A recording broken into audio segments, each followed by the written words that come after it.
You accused me of killing your son. Well, why do you refuse to accept that you had a daughter alone?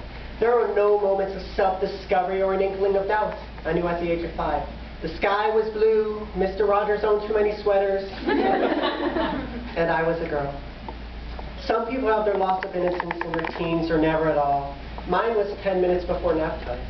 It was my first day of kindergarten. While my peers learned how to count to 10 or their ABCs, I learned to hate myself. My memories fade in and out like unwelcome guests, but I'll never forget this one dress my classmate wore. I couldn't take my eyes off it. It was perfect.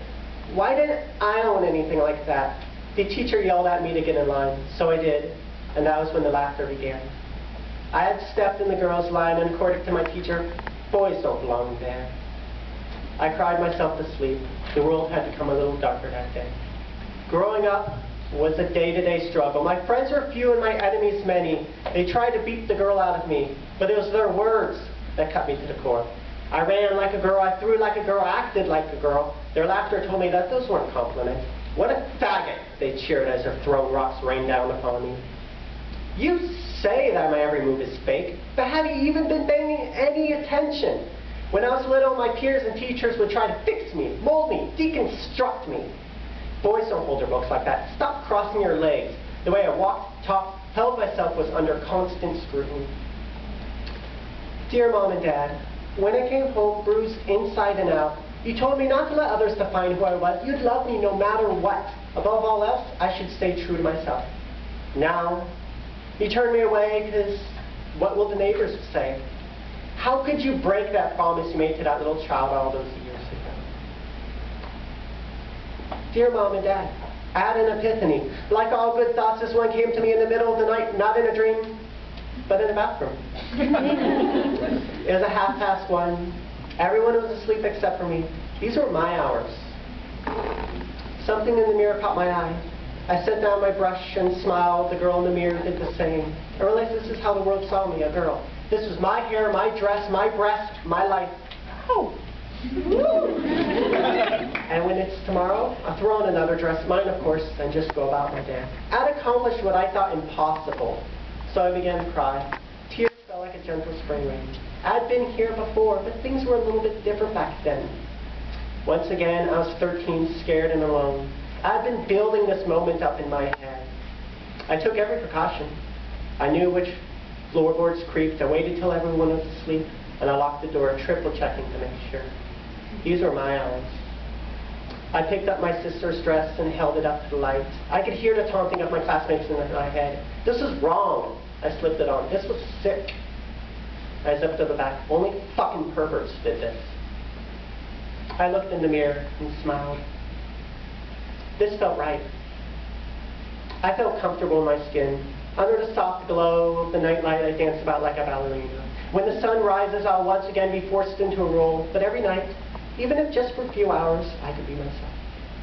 There are so many things I wish I could go back and tell that young girl. That transition was possible, that she was beautiful, but I can't. And things were difficult for her. So I cried when that young girl choked down pill after pill, hoping to close her eyes and never open them again. She still remembers the bitter taste of charcoal and the doctor shaking his head, saying, "What a waste." She remembers when you said that she should have shot herself like a man to redeem herself. With every hormone pill I take, I'm a step closer to reclaiming my life.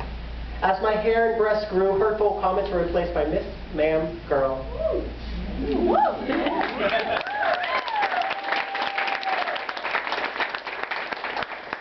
Guys now hold the door open for me, but it was me who opened that closet door and stepped through it. Go girl.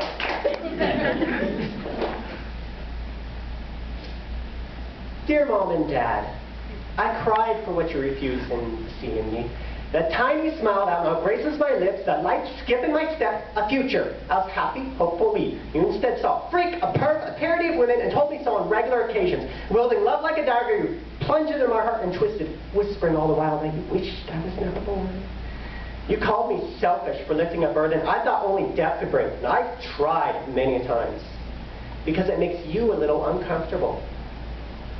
You called me confused, but you are the ones who are confused. You profess to be open-minded, a champion of queer rights. Yet you have rejected me. I guess it's all fine till it reaches home. You refuse to learn about transgender issues. You refuse to even read and finish my coming out letter. You refuse to learn about your own daughter. You have chosen ignorance. I have faced discrimination as a woman. I have faced discrimination as a transsexual. I have faced discrimination for being myself, but I've also found acceptance. I have friends all across the world and in this very room. We might not be bound by blood, but they love me unconditionally, something you seem incapable of. I had to learn the hard way that we choose our own family, and I welcome everyone in this room to be part of mine. Woo!